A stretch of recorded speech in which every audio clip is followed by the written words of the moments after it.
Is it a Christian's duty to vote? Is participating in political election systems an expectation God has for his people? Is it sinful not to vote? Is it sinful to vote?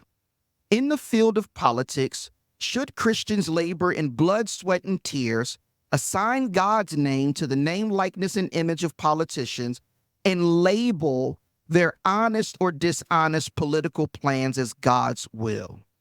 During this session, we hold voting as a Christian duty in tension. The scriptures are no strangers to voting. Before there were Republicans and Democrats in America, the first vote happened in the Old Testament. The people of God are no strangers to voting. Before history knew of Joe Biden or Donald Trump or J.D. Vance and Kamala Harris, God's people participated in voting. When reading the scriptures, voting wasn't the problem. The problem was why God's people voted and who and what they expected to profit from voting. The scriptures, as far as I study, never advocate for voting as a believer's duty, because the very examples of voting we see in the scriptures are inspired by God's people having a lack of faith in his sovereignty, a lack of obedience to his rule, and a lack of value for their true identity.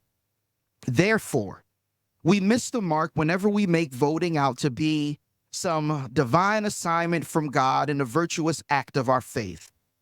Now, you may consider voting an essential part of the American experience, or you may consider voting to be of the utmost importance because, like me, your ancestors died for it. However, these motivations are entirely different than ascribing the act of voting to be what God has commanded his people to do. There are two passages in the scriptures that I want to reflect on when it comes to comprehending the root of voting and holding it as a Christian duty in tension.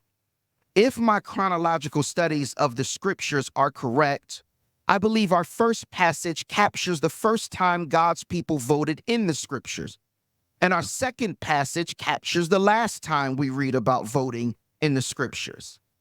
Now, here's the challenge. Both times, both groups got it wrong during both voting sessions. This first moment that we see in scriptures happens in 1 Samuel 8. Grab your Bible, you can go there with me. The first thing that we see in 1 Samuel 8 is that voting usually happens in the scriptures when we are trying to discern God's will but don't trust him to accomplish it. 1 Samuel 8 verses 1 through 5 reads, "And it came about when Samuel was old that he appointed his sons judges over Israel. Now the name of his firstborn was Joel, and the name of his second Abijah. They were judging in Beersheba. His sons, however, did not walk in his ways, but turned aside after dishonest gain and took bribes and perverted justice. Then all the elders of Israel gathered and came to Samuel at Ramah. And they said to him, 'Behold, you have grown old, and your sons do not walk in your ways. Now appoint a king for us to judge us like all nations.'" These first 5 verses of 1 Samuel 8 tell us what motivated the people of Israel to vote. Samuel, the priest whom they love, was getting old. He couldn't travel and conduct business like he used to, but the people still wanted him to move at a young man's pace. Samuel notices this deficiency within his leadership and appoints his sons as judges to judge over Israel. But their dishonest gain through bribery leads to their habitual sin of perverting justice. The people spoke out against their unrighteous actions, and instead of waiting on God and seeking God alongside Samuel, they had a meeting of the minds and voted to dethrone God for a new incoming human king. If you think about it, 1 Samuel 8, verse 4, was the first Democratic and Republican convention of its time. And it took place, why? Because Israel stopped trusting God and his sovereignty and voted to dethrone God and hire someone else to lead them in his will. Now, many of us will look at the elders in this passage and we'll try to empathize with them. In our hearts and in our minds, we'll begin to ask questions such as, if the man of God picked his sons and they were corrupt, didn't that back Israel in between a rock and a hard place to choose what they had to do next?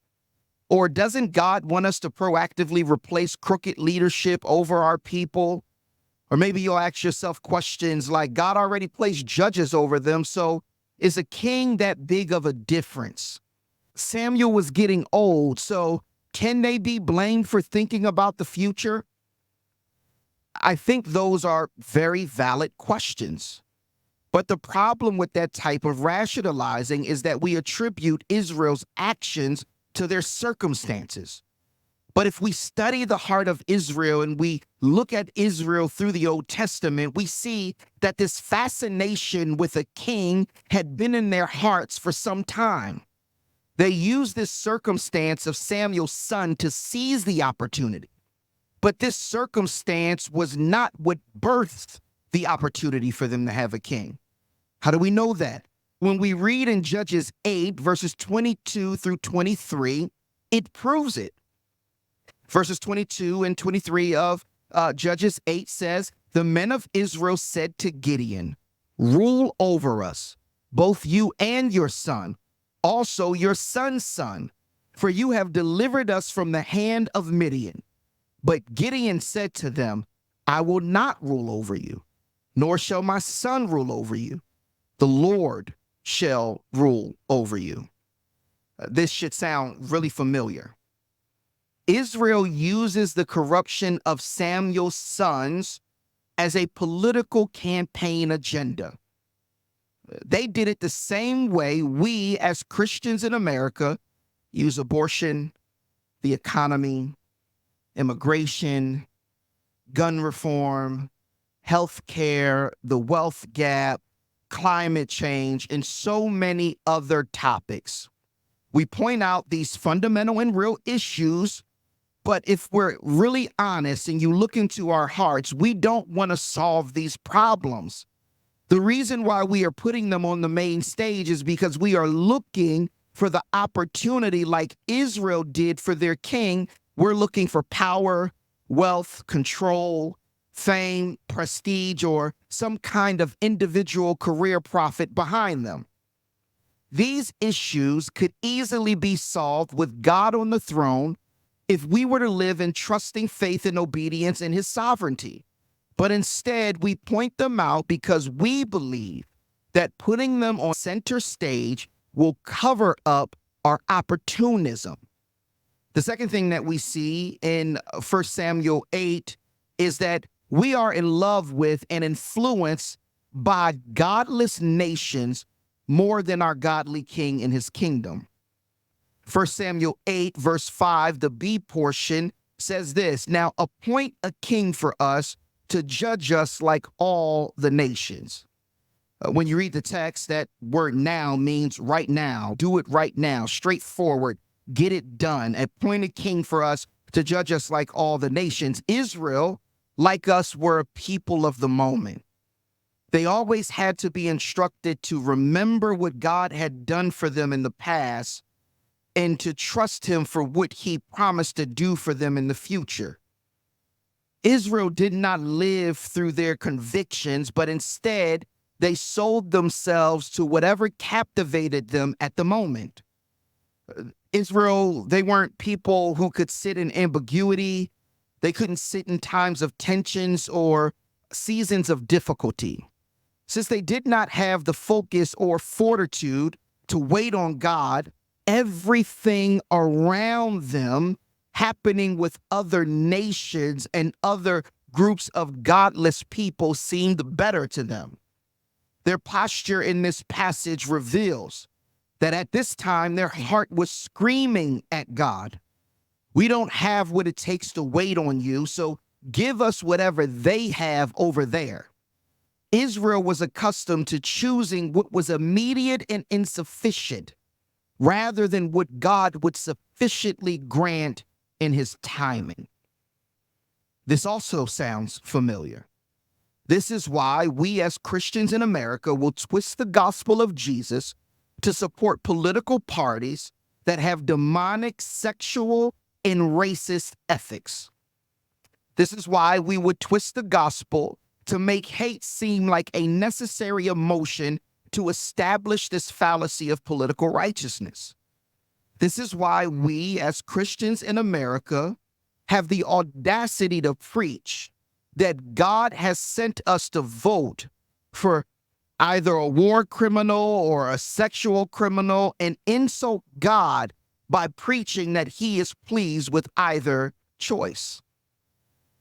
We as Christians in America seem to be so profoundly impressed by this godless nation that has never been a Christian nation that we don't realize our desire to be like this nation has deceivingly lured us, and the very consequence of us being lured is voting God off of his throne to put the Saul of the moment on it. The last thing we see in this session A of intention is that the church being so deeply captivated and consumed by American politics is not about us failing to worship the true God. No, it is about us being captivated and consumed, revealing that we are worshiping false gods. Look at 1 Samuel 8, verse 6. But the thing was displeasing in the sight of Samuel when they said, "Give us a king to judge us." And Samuel prayed to the Lord, said to Samuel, "Listen to the voice of the people in regard to all that they say to you. For they have not rejected you, but they have rejected me from being king over them, like all the deeds which they have done since the day that I brought them up from Egypt, even till this day, in that they have forsaken me and served other gods, so they are doing to you also.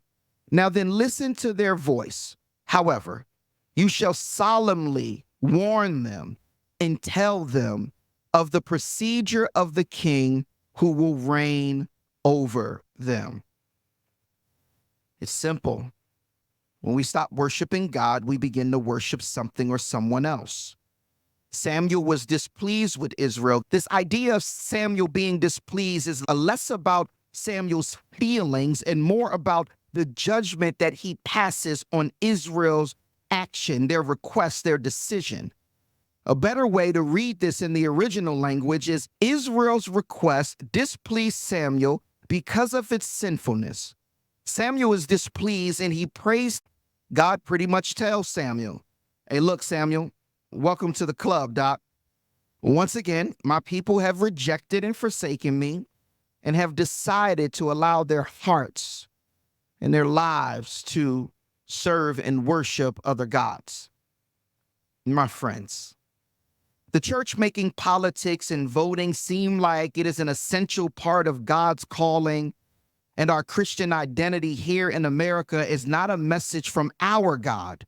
It is a message from the false God that America is worshiping.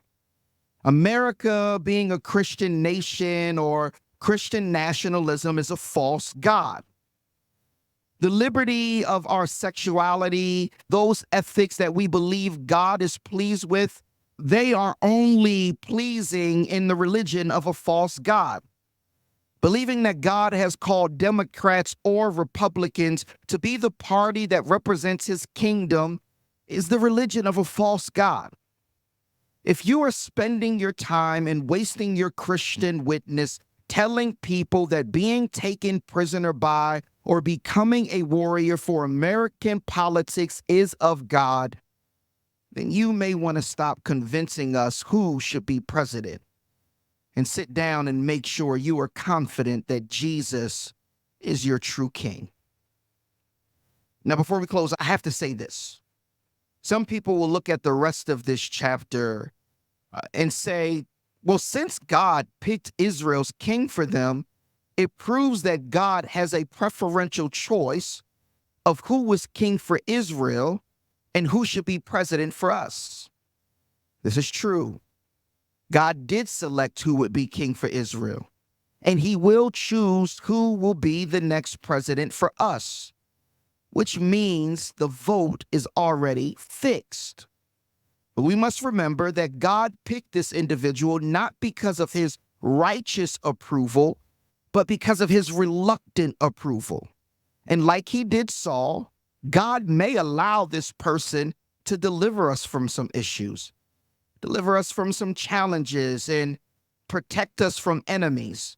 However, when you vote God off of his throne, the good will never outweigh the bad. And we see that happen in 1 Samuel 8, verses 10 through 22. When you get a chance, take some time to read that. And you'll see in verses 10 through 17, God is talking to Israel about Saul. And he's telling them how much Saul is going to take from them as their king. And then in verses 18 through 22, he concludes with this. When it's all said and done, when it's all over, this is what will happen to Israel. This is what did happen to Israel, and this is what will happen to us. Then you will cry out in that day because of your king whom you have chosen for yourselves, but the Lord will not answer you in that day. Believers in America, there will be a time when we will vote for whoever we want, whether it be Democrat or Republican. And we will get small victories from each of these individuals, but when it is all said and done, what they have done to us, what they have taken from us, the chaos that they will cause, we will call on the name of Jesus. But in that day, and at that moment, he will not answer us. There will be a moment in time where we have to sit in the consequence of our decision of voting God off of his throne and voting a fleshly man or woman onto it. But listen to what Israel says to Samuel after he says that. Nevertheless, the people refused to listen to the voice of Samuel, and they said, "No, but there shall be a king over us, that we also may be like all nations, that our king may judge us and go out before us and fight our battles." That's their version of patriotism. After Samuel had heard all the words of the people, he repeated them in the Lord's hearing.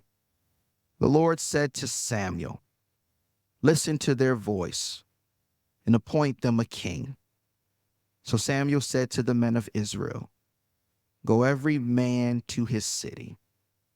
Church in America. Notice I did not say the American church.